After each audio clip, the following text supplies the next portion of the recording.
Recording the Callus. This is episode 121. Oh, sorry, did I say that? I actually meant 141. How funny is that? Kind of like missing the final portion of the Magdeburg Monday. Unfortunately, due to scheduling conflicts and very important business I was tending to, I was not able to do that episode yesterday. And rather than deviate from the plan and do it on a Tuesday again, I will save it and return next week, and I will have the final Magdeburg Monday. But today we're going to just talk about things that are going on. Let me respond to a little feedback that I may have received. So, yes, I know I get quite animated on this program because it's my program and I enjoy it. That's why I do it. And you know, the beauty of it is when it's your show, you can do whatever you want. And I'm sure at some point, somebody will find a way to use it against me. Well, you know, that's fine and dandy, but I don't really think I've ever done or said anything to be ashamed of or put out the pasture for. In fact, I think I've generally been a solutions-oriented guy. I tell you what I think a problem is. I tell you what issues are. And I generally circle back on how do we make things better. Now, I imagine I've had a few episodes that were, I guess for lack of a better term, Debbie Downer. But that's never the overall goal. That's never the thrust and the interest of this program. This program is to say things that I'm seeing, things that I observe, give thoughts about it, have a little fun. Sometimes at the expense of a tyrant, sometimes at the expense of a stupid policy, sometimes just making fun of the situation's life itself. Other times, they are serious. They're very serious. And it's hard to remain positive and light when dealing with some of the more difficult things in life. But, again, you know, if you have the happy warrior ethos, you can go into battle and smile on your way in. And when it's over, you wipe yourself off, you dust it off, and you go on back to life as it should be. Now, I'm not some ancient warrior. I'm just an average guy that lives in an average house in an average city in North Texas. But you know what? It's a pretty great place here. I'm darn happy to be here. And whatever difficulties or whatever challenge they are, I would much rather face them here than anywhere else. I would much rather make my stand in McKinney, Texas than anywhere else. And you might ask yourself, well, Stephen, what's with the change here? Well, it's not really a change. It's just an acknowledgement that there's some perception that I'm a little more negative than what I'm intending to come off of. That my animation is anger. My animation is excitement. It's passion. I generally don't get angry, at least not angry that I would broadcast, right? It's to make it interesting. It's to draw attention. You need to understand that there are things that are going on that we can change, and there are things that are going on that we have very little control over.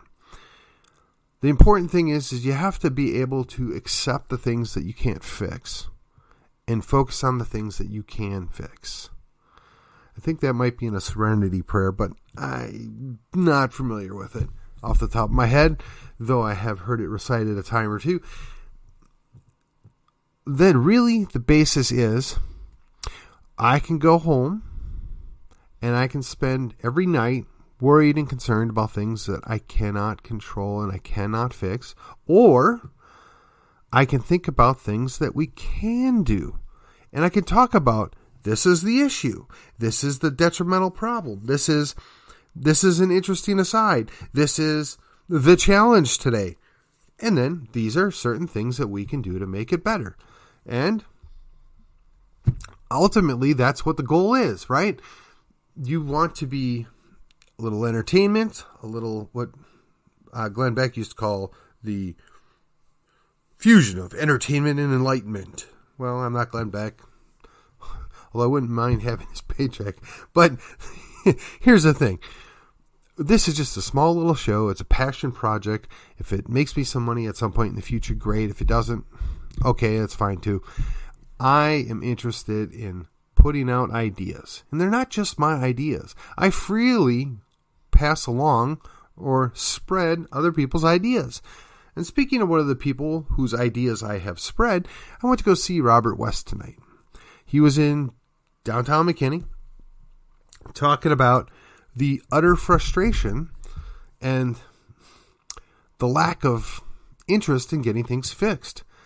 He outlined the fact that the governor violated the Constitution. I believe he said 14 times. And, the restraints on the governor's power. And then he talked about the process he worked to try and get these resolved. And he worked his way down from the governor, the lieutenant governor, the speaker of the House, and, of course, the other state reps and state senators, all the way down through the county chair to the individual precinct chairs. And what he found was it just was a giant yawn. Now, my thought is, and I will talk to Mr. West next time I see him and can spend more than 2 minutes talking to him, because he's a busy guy. He's got a lot to say, and he is exciting and exudes passion and concern for what's best for Texas. And that's the kind of guy I want running, or at least encouraging other people to run. It's fantastic. And he talked about the idea that there are a third of these precinct chairs that are open. There's nobody there. Well, people that care and people that are interested, the way you get them involved is put them in a precinct chair. Get them involved. Give them an opportunity to help fix the problem. So what's the problem? We have an executive that violates the Constitution. He exceeds his power. Well, we already know that the state reps didn't want to do anything. We know the county chairs, by and large, didn't want to do anything. So you get the precinct chairs together in the counties where they're, let's say, a little more aggressive. That's maybe not the best term, but we're going to go with that. And you tell them, look, hey, this is what has happened. These are all violations of the Constitution. Separation of powers violated, whatever you want to call it. The governor's wrong. He shouldn't have been doing these things. We can censure him. We can say, we don't like this. We can put him on notice that we're watching. Now, you may say, well, that's meaningless. It has no teeth, whatever. But you know what? 14 counties or 12 counties or whatever the number was. I'm sorry. The numbers, I imagine, improving / increasing often. So I think the last time I remember it was 14, but it might have been 12. But those counties can continue to grow.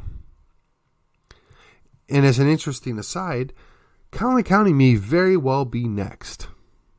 Now, unfortunately, much like Texas itself, we are hesitant to lead in Connolly County. We don't want to take the initiative. Texas doesn't generally want to take the initiative. But if you want to get things done, you have to lead. And what better way to lead than lead with liberty? Set the example. See, this is a positive way to look at things. Yes, this bad thing happened. There is another avenue to deal with it. This is the avenue that's present. We're going to let them know we're dissatisfied. And when enough people stand up and say, no, this is wrong, they have to listen. They'll pay attention. It may take 6 months, 6 years, 60 years. I don't know. But if we don't stand up and say, no, this is wrong, you should do it no more, we're going to stop you. How are we going to stop you? Well, first we're going to do this. Then we're going to do this. And then, quite frankly, we're just not going to send you back to Austin. Now, I'm frustrated. There is a lot of dissent. There's a lot of infighting. There's a lot of bickering. And every 2 years this comes about. And, it's no different in the Democrat Party than it is in the Republican Party. Everybody's jockeying for power and authority and this and that. And, when you put mission over preference, you get stuff done. But when you fixate on preference over mission, then you deal with the factionalism. So, I don't know what's going to happen, but in 6 days or 7 days, we're going to be faced with a crossroads. And I hope to be able to go give my 2 cents. Or actually my 10 cents. My 2 cents is free, huh? In any case, I hope to be able to go speak on this issue. Really hope that we can come to a solution. We can come up with the bargain, if you will. Hopefully not a Faustian bargain, but a legitimate bargain where both sides can at least see that they got something they wanted, or that was something that was more important than something else. And then we can move on. And I know from time to time I drift into this idea that it's important to keep the peace, and I put out some platitudes from time to time, and it's basically trying to be deferential, right? There are people that are going to disagree. There are people that don't feel as strongly about things as I do. And the last thing I want is for those people that would be naturally allies on so many other things to just become dejected and to feel rejected and then leave. We need those people. We need those people that maybe aren't quite as strong or don't have as much initiative, but we need them, and we need to encourage them. We need to educate them. We need to work with them. We need to acknowledge them as good allies, and we don't do that well. The strange thing is the Democrats, for all their shortcomings and, the progressive mindset and the socialist mentality and all this other stuff, they do one thing very well. They bring people in. They say, you're on our team. We're going to just look past whatever this issue is. You're on our team. We hate those people over there. And maybe hate's too strong a word, right? But they see, that's the enemy over there. We're going to argue about all of our stuff here, but when it's time to go face the enemy, we show up in force and we face the enemy. Unfortunately, the Republicans don't do that well. We try. Parts of us do, other parts don't. But again, we're putting preference over mission. Or if you will, preference over principle. But the mission's what matters. And sometimes that means you have to make a temporary sacrifice or accept a temporary setback to get the overall goal. Now, I want to speak on this issue, and I've led into this issue because it's a touchy subject. We're in Collin County. We've been bright red. We made medium red, and now we're pink. Some say we're purple. I would say we're red, but not as bright red as we once were. And if that's the definition of being Republican or conservative, that's why I'm explaining it that way.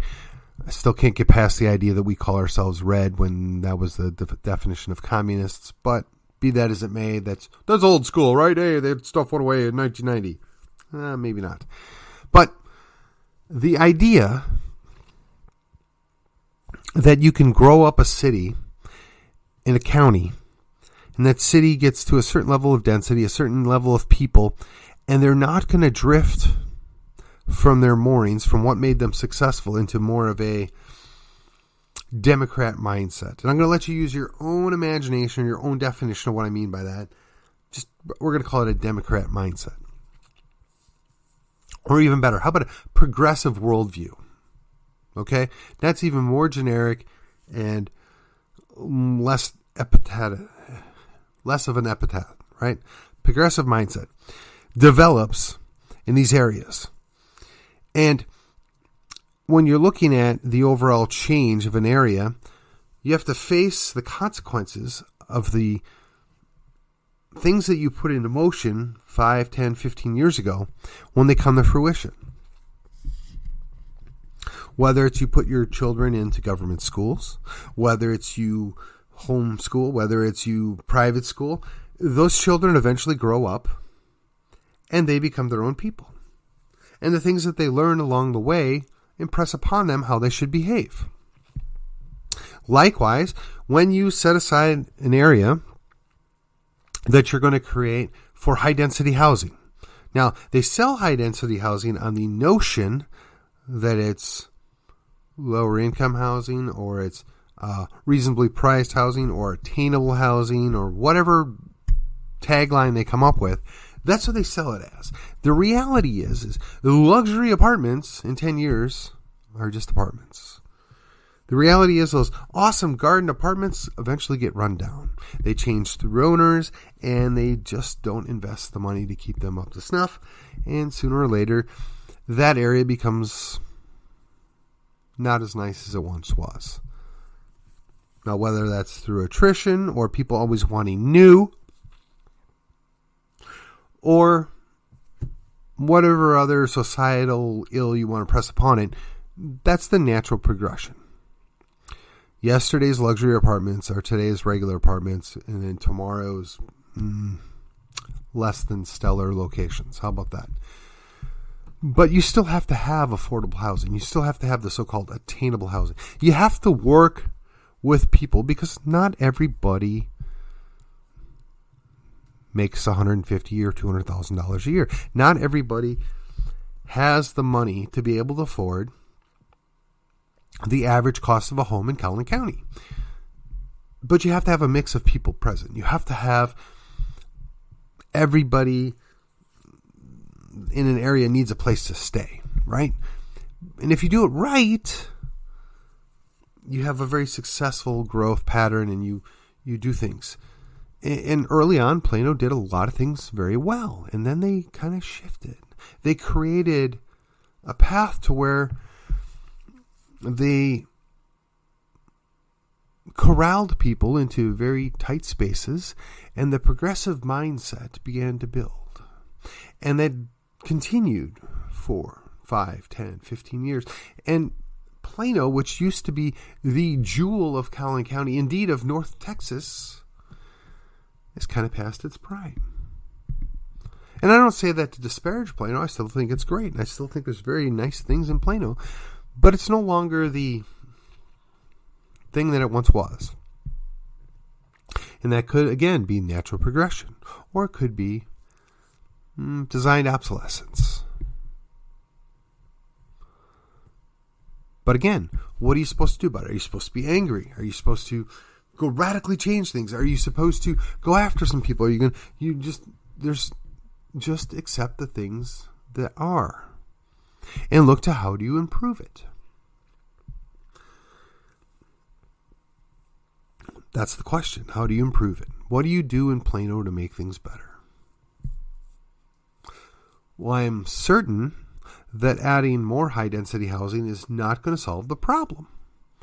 Of course, the solution for the developers, particularly in Plano, is to just push the high-density housing north, whether it's in the Allen, Frisco, or McKinney, and they've largely been successful in making that happen. And it spurs great amount of growth. And it, of course, makes municipal people thrilled because that's growing tax base, growing power base. But it generally also causes the bright red to turn less bright red. And there's multiple reasons why that may be. And I don't necessarily think it's a terrible thing. And somebody asked me tonight, well, how do you address that? What is your plan of action? When you get more young people, when you get more people that don't look like you or don't sound like you, how do you address them? How do you sell them on the idea that constitutional ideas, that conservative mindset, that, I guess call it Western culture is the best way to do things? And that's a good question. Unfortunately, I didn't really have the answer for this gentleman at the moment, mostly because it's a longer answer than I was comfortable giving in the minute and a half we had to talk. But the way I might break it down is, first of all, you have to look at the worldview that the person is coming from. What were they brought up with? Then you have to understand their language. And once you understand their language, then you got to find a way to communicate to them in such a way that you can find similar values and build upon that. So The challenge is that an entire generation of young people don't necessarily see the value in individual rights. They don't necessarily see the value in private property. They don't necessarily see the value in many of the things that we hold dear, whether it's firearms ownership, whether it's the right to life, whether it's the freedom to travel. They come more from a mindset of security, acceptance, and, share and share alike, for lack of a better term. They and again, this is a gross generality, right? Generality. It's a broad brush, and it's not even necessarily meant to be a negative or a slight. It's just kind of an explanation. So let's start. So if somebody doesn't necessarily value their own rights, now, is that true or is it false? Well, if you talk to somebody that's, in the purpose of this discussion, 25 years to, say, 18 years old, they value their individuality more than their individual rights. They want to be free to express themselves, but not in a way that maybe somebody my age or older is comfortable with. They say they respect science, but they reject it at the same time. It's contradictory. They say they want and demand individual expression, but yet also want conformity. In many ways, this contradiction is nothing new. This is stuff we've seen before. It's just a different form.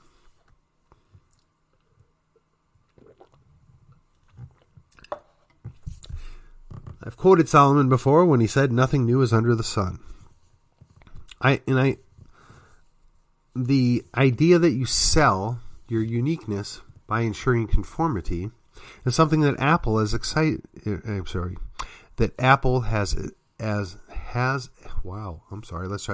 This is something that Apple has excelled at.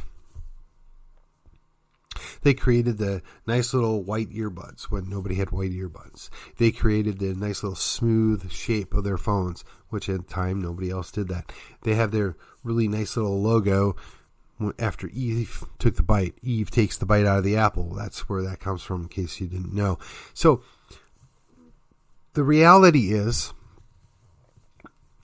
if you're sacrificing anything that you believe and stand for out of blanket acceptance of everything,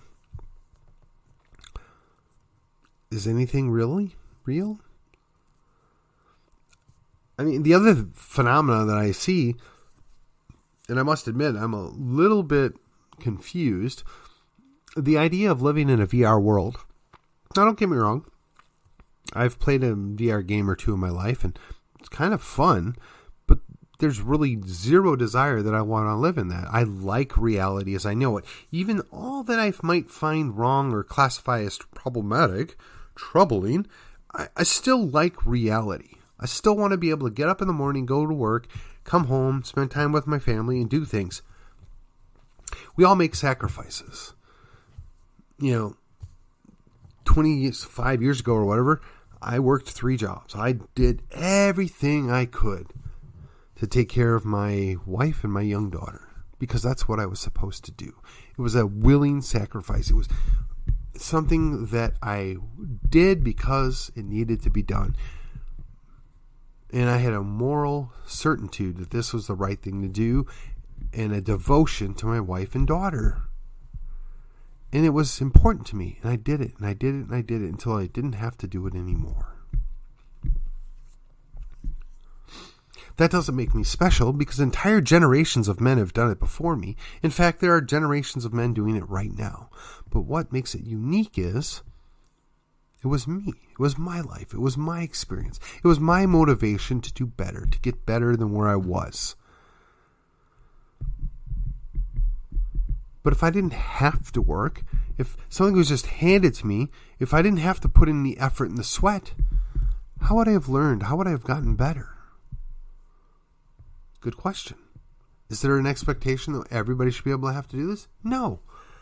But if anybody wants to do that, that opportunity should exist. And it's a real challenging situation when those opportunities are disappearing. And we have to ask ourselves why that is. But again, going back, what a solution. I've laid out several issues, several things that are going on. We've talked about where we're at, where we're potentially going. The solution, and again, I'm going to borrow the idea from Brian McClanahan, and it's not even just his. It's been around for decades. You got to look at relocalizing things. If you offshore everything, if you put everything in a big city, the little small towns and villages and little hamlets, whatever you want to call them, they don't provide or produce anything for themselves. And soon the people run out of a way to be productive. They can't look out for themselves. They can't produce for themselves. They don't have a future. Is it any wonder that we have the drug use problems we have? We're not going to get into the issue of whether it's right, wrong, legal, illegal. It doesn't matter. It's devastating and destroys your life if you start using that stuff. Very few people go and take those drugs and have a better life because of it. I mean, it might be better temporarily for, a month or a week or for that individual high, but soon their life gets destroyed and the lives around them are damaged. That's not a good outcome. But why do people do it? If your entire life is meaningless in your own eyes, if you can't be productive, if you can't do anything, you see no future, you see nothing. If you're sold yourself to the nihilism and the absence of any value to your life, of course you're not going to care. Now, I can tell you with absolute certainty that as a Christian, I think the problem is the problem is easily addressed by the value and acceptance of Christ into your life. But if you're not, if you reject that, you got to find something else. The answer's there. You don't have to accept it. I'm not going to make you do anything you don't want to do. That's not me. The choice is yours. There are many, many people that would tell you that they would be dead on the side of the street, but for God, but through their salvation, through Christ. There are other people that tell you they found it in something else. I don't believe that that's the same value for me. I think I'm right. But I'm not going to begrudge you for your thing. I'm not going to let you, or I'm not going to say to you, well, you're absolutely wrong and go away. I want nothing to do with you. No, absolutely not. I want for you to be in a better place. I want for you to become a better you. I think I have the answer. It works for me. But in today's world, if I were to tell you, well, it absolutely works for you and you don't get the result that you want, what are you going to do? Sue me? It's possible. No.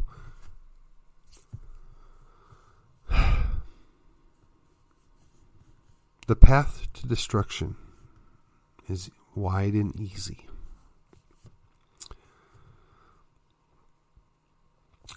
If you want what's best, if you want a brighter future, you have to be willing to work for it.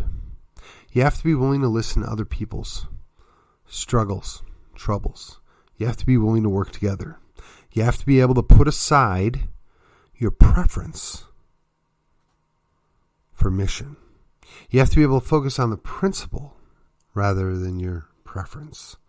You have to make the sacrifice sometimes of something that you deem most important when the bigger picture is in play.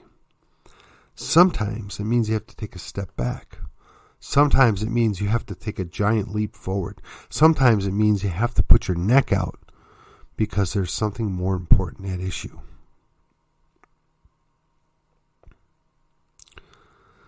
I've said many, many times, what are you willing to do?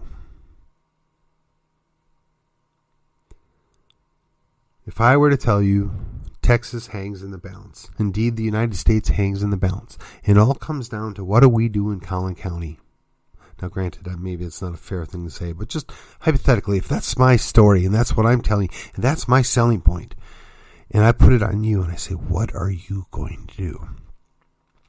What are you willing to do? What's your answer?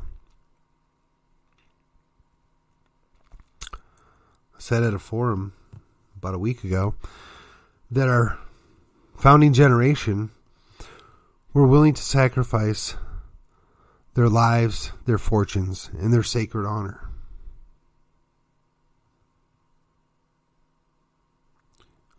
What about you? That, my friends, is According to Callus, and I will see you on the other side. I hope you enjoyed episode 141. Thank you.